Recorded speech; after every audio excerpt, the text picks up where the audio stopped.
Assalamualaikum warahmatullahi wabarakatuh. Kami dari kelompok 4 akan mempresentasikan tentang analisis penerapan K3 di lingkungan kerja industri perkapalan. Dengan anggota kelompok, yang pertama ada Lucy Prita Wardani, kedua Ramadia Mutiara Hikmah, ketiga Metri Widya Pangestika, keempat Anita Dwi Cahyani Tias. Pertama, latar belakang. Di Indonesia banyak terdapat industri-industri kecil dan menengah yang diantaranya ialah industri logam. Salah satu industri logam adalah industri perkapalan. Industri perkapalan di Indonesia saat ini masuk ke dalam kategori industri strategis dan berprospek cerah untuk masa depan. Hal ini dapat dilihat dari potensi perairan Indonesia yang di dalamnya banyak beroperasi armada kapal baik kapal pemerintah, swasta maupun asing. Keamanan dan kesehatan sistem manajemen atau program keselamatan dapat membantu para karyawan untuk meningkatkan kinerja pekerjaan, meningkatkan motivasi karyawan, dan yang paling penting adalah pemilik dan karyawan akan merasa aman dan nyaman di tempat kerja. Keselamatan dan kesehatan kerja merupakan suatu upaya untuk menjamin keutuhan dan kesempurnaan para pekerja dan lingkungannya. Penerapan ketiga diharapkan dapat mengoptimalkan proses pekerjaan sehingga para pekerja dapat bekerja dengan selamat, sehat, aman, dan nyaman. Kepentingan peningkatan ketiga di sektor maritim maka akan menambah tanggung jawab yang harus dilakukan oleh industri pelayaran dan pelabuhan, terutama dalam merancang dan menetapkan langkah-langkah praktis yang ditetapkan International Maritime Organization atau IMO untuk mencegah dan menekankan tindakan-tindakan pelanggaran hukum terhadap pelayaran.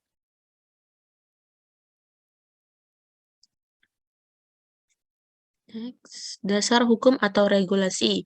Dalam Undang-Undang Pelayaran Nomor 17 Tahun 2008, kapal merupakan kendaraan air dengan bentuk dan jenis tertentu yang digerakkan dengan tenaga angin, tenaga mekanik, ataupun dengan energi lainnya, ditarik atau ditunda. Kapal termasuk kendaraan yang berdaya dukung dinamis, kendaraan di bawah permukaan air, serta alat apung dan bangunan terapung yang tidak berpindah-pindah. Ada pula di dalam industri Presiden Republik Indonesia Nomor 5 Tahun 2005, tanggal 8 Maret 2005 tentang pemberdayaan industri pelayaran nasional dalam bidang perindustrian yang berisikan, pertama, mendorong tumbuh dan berkembangnya industri perkapalan, termasuk industri perkapalan rakyat, baik usaha besar, menengah, maupun usaha serta koperasi. Pembangunan kapal yang biaya pengadaannya dibebankan kepada APBN atau APBD wajib dilaksanakan pada industri perkapalan nasional dengan tetap memperhatikan ketentuan peraturan perundang-undangan mengenai pengadaan barang atau jasa pemerintah. Ketiga, dalam hal pendanaan kapal sebagaimana dimaksud pada angka 1 berasal dari luar negeri, pembangunan kapal tersebut diupayakan menggunakan sebanyak-banyaknya muatan lokal dan melakukan alih teknologi. Keempat, pemeliharaan dan reparasi kapal-kapal yang biayanya dibebankan kepada APBN atau APBD wajib dilakukan pada industri perkapalan nasional dengan tetap memperhatikan ketentuan peraturan perundang-undangan mengenai pengadaan barang atau jasa pemerintah.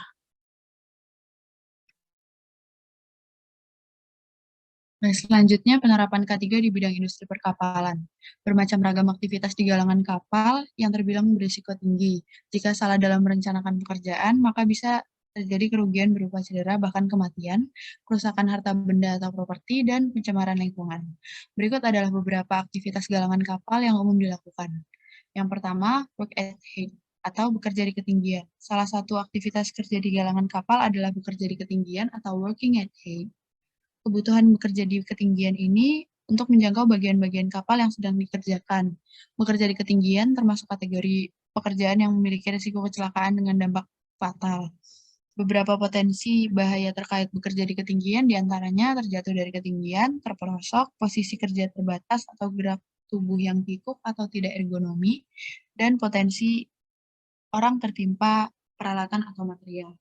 Berdasarkan regulasi Peraturan Menteri Tenaga Kerja Republik Indonesia Nomor 9 Tahun 2016 tentang keselamatan dan kesehatan kerja, dalam pekerjaan pada ketinggian, upaya pencegahan kecelakaan dapat dilakukan dengan cara penyediaan akses bekerja di ketinggian, mengurangi aktivitas di ketinggian jika memungkinkan, memasang pembatas pada permukaan-permukaan yang terbuka, menggunakan alat work restraint atau pencegahan jatuh, dan sebagai langkah terakhir adalah penggunaan full body harness sebagai alat pelindung jatuh.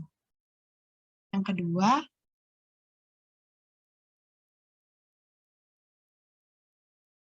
Kedua, confined space entry atau bekerja di ruang terbatas. Kegiatan di ruang terbatas atau confined space entry merupakan aktivitas yang harus dilakukan di galangan kapal. Pembuatan atau perbaikan ruangan-ruangan tangki atau kompartemen mengharuskan untuk bekerja di dalamnya. Pekerjaan yang dilakukan di ruangan terbatas antara lain inspection atau pengecekan oleh petugas quality control atau QC atau oleh petugas surveyor, misalnya Biro Klasifikasi Indonesia. Pekerjaan rutin lainnya adalah cleaning tank, pekerjaan panas seperti pemotongan dengan flame cutting, pengelasan atau welding, dan lain sebagainya. Ancaman bahaya bekerja di ruang terbatas meliputi pertama, atmosfer berbahaya, kekurangan oksigen, dan gas mudah terbakar.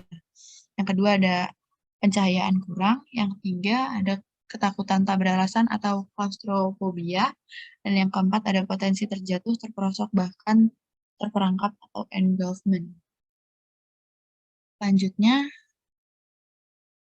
yang ketiga ada hot work atau kerja panas. Proses produksi di galangan kapal tidak dapat terlepas dari berbagai aktivitas kerja panas atau hot work. Dimulai dari proses pemotongan atau cutting material, perakitan bagian-bagian atau fit up, pekerjaan pengelasan atau welding, pemanasan permukaan atau firing, gouging, brazing, grinding, dan lain sebagainya.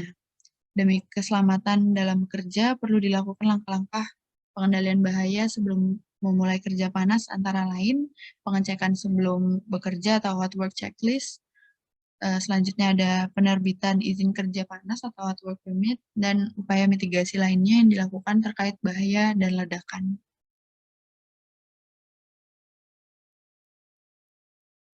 Yang keempat ada high pressure equipment atau bekerja dengan alat bertekanan.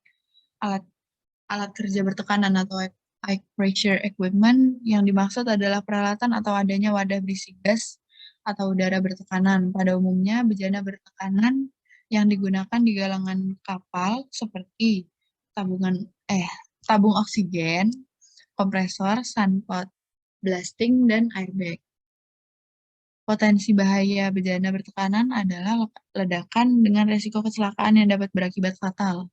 Demi keselamatan diperlukan upaya pengendalian risiko secara maksimal. Untuk itu diperlukan penanganan khusus dalam penggunaannya agar risiko terkait dapat diminimalisir.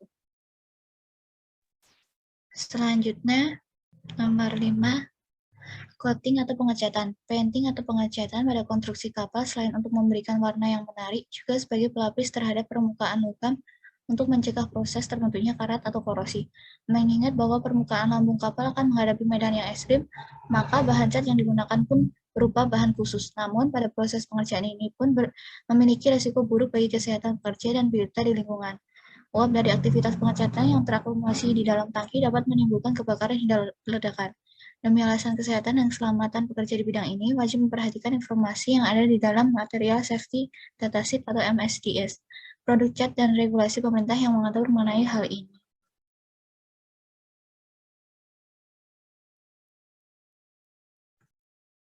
Nomor 6, lifting operation atau operasional pengangkatan. Untuk proses menyatukan atau assembling bagian-bagian konstruksi kapal dilakukan kegiatan pengangkatan atau lifting operation. Beberapa jenis pesawat angkat dan angkut yang bisa digunakan antara lain forklift, tower crane, overhead crane, dan mobile crane, dan lain-lain. Beberapa hal yang perlu diperhatikan terkait kegiatan pengangkatan adalah pesawat angkat dan angkut dalam kondisi layak dioperasikan. Hal tersebut dibuktikan dengan adanya sertifikat atau surat kelayakan dari badan atau pihak berwenang. Dalam hal ini adalah Dinas Tenaga Kerja. Selain itu, operator juga harus merupakan orang yang terlatih pada bidang tersebut. Hal ini dibuktikan dengan adanya sertifikat pelatihan serta surat izin operasional dari Kementerian Tenaga Kerja RI.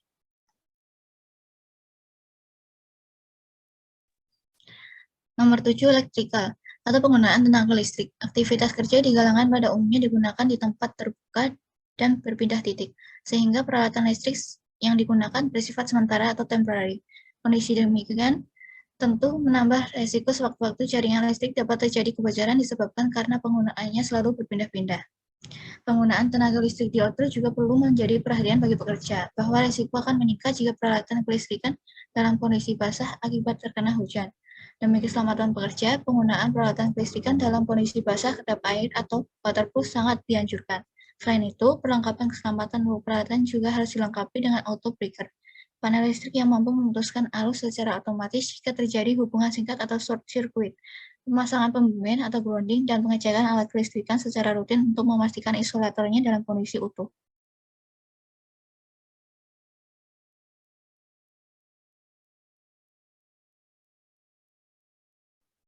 Yang terakhir, radiologi tes atau uji radiografi. Tahap akhir dari pembangunan konstruksi kapal sebelum dilakukan coating adalah pengujian untuk memastikan ketahanan konstruksi. Pengujian dilakukan pada titik-titik hasil pengelasan di setiap sambungan.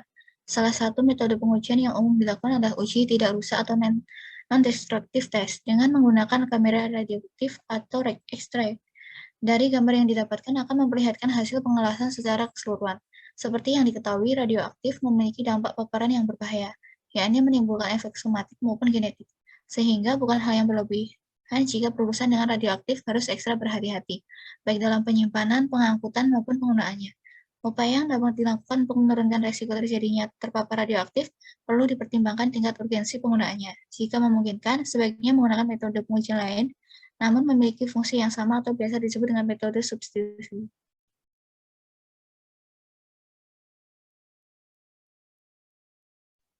Selanjutnya ada tanggap darurat spesifik bidang industri perkapalan. Sistem tanggap darurat merupakan suatu rangkaian kegiatan dalam satu sistem manajemen dan kebijakan perusahaan tentang prosedur tanggap darurat, responsibility, organisasi, serta mekanisme atau kegiatan jika terjadi kondisi darurat di tempat kerja. Tanggap darurat nantinya akan dilakukan evaluasi terhadap peran masing-masing bagian dari pihak eksternal, yaitu pihak manajemen atau organisasi perusahaan, sedangkan dari pihak internal, yaitu para pekerja itu sendiri. Tanggap darurat pada industri perkapalan ini dapat mengetahui secara teknis dan keilmuan dasar mengenai identifikasi bahaya yang mungkin dapat terjadi di area lingkungan industri kerja sesuai dengan teknologi perkapalan. Salah satu kecelakaan kerja yang sering terjadi pada industri perkapalan umumnya adalah terjadinya kebakaran. Terjadinya kebakaran adalah akibat pekerjaan yang menghasilkan sisa energi panas atau istilahnya adalah hot work. Pekerjaan tersebut meliputi seperti proses pengelasan plat, pemotongan plat, gerindra plat, dan pekerjaan yang dilakukan pada kondisi yang terpapar sinar matahari secara langsung. Sehingga dari pihak manajemen perusahaan mengkondisikan tanggap darurat ketika terjadi kebakaran. Seiring dengan adanya peningkatan penggunaan peralatan yang lebih mudah dan tantangan pekerjaan yang dalam bidang teknik perkapalan yang semakin besar, maka jumlah kecelakaan kerja yang terjadi pada bidang konstruksi perkapalan bisa juga semakin meningkat. Di sisi lain, pada pihak pekerja, kebutuhan akan pentingnya keselamatan pekerja kian menjadi kebutuhan utama sering dengan telah mulai terpenuhinya kebutuhan dasar. Oleh karena itu, mulai sekarang perlu adanya usaha-usaha serius untuk menerangi kecelakaan kerja dalam bidang konstruksi perkapalan. Manajemen K3 atau OSHAS sangat berperan dalam mengurangi dan meredam dengan cara pencegahan kecelakaan pada pekerjaan proyek konstruksi. Para pekerja industri bidang konstruksi perkapalan diharapkan dapat menerapkan implementasi dari undang-undang dan peraturan Menteri Tenaga Kerja tentang keselamatan kerja. Yang terakhir yaitu keterampilan atau sertifikasi yang harus dimiliki oleh pekerja pada industri perkapalan. Pada industri perkapalan, kegiatan pekerjaan konstruksi dan perawatan bangunan atau badan kapal yang dimulai dari perencanaan, pelaksanaan, dan pengawasan. Para pekerja pada industri perkapalan harus menguasai dasar teknik konstruksi kapal. Dengan menguasai dasar-dasar teknik konstruksi kapal, maka para pekerja dapat mengetahui dasar-dasar pengetahuan, keterampilan, hard skill, dan soft skill, seperti memahami teknik dasar proses produksi pada industri konstruksi perkapalan, antara lain keterampilan dalam praktik dasar alat ukur, dapat membaca gambar konstruksi kapal, serta penerapan industri 4 pada lingkup industri perkapalan. Selain itu, menerapkan K3LH dan budaya kerja industri antara lain praktik kerja yang aman, bahaya-bahaya di tempat kerja, prosedur yang harus dilakukan dalam keadaan darurat, serta penerapan budaya kerja industri seperti R, yaitu ringkas, rapi, resik, rawat, dan rajin, dan etika kerja.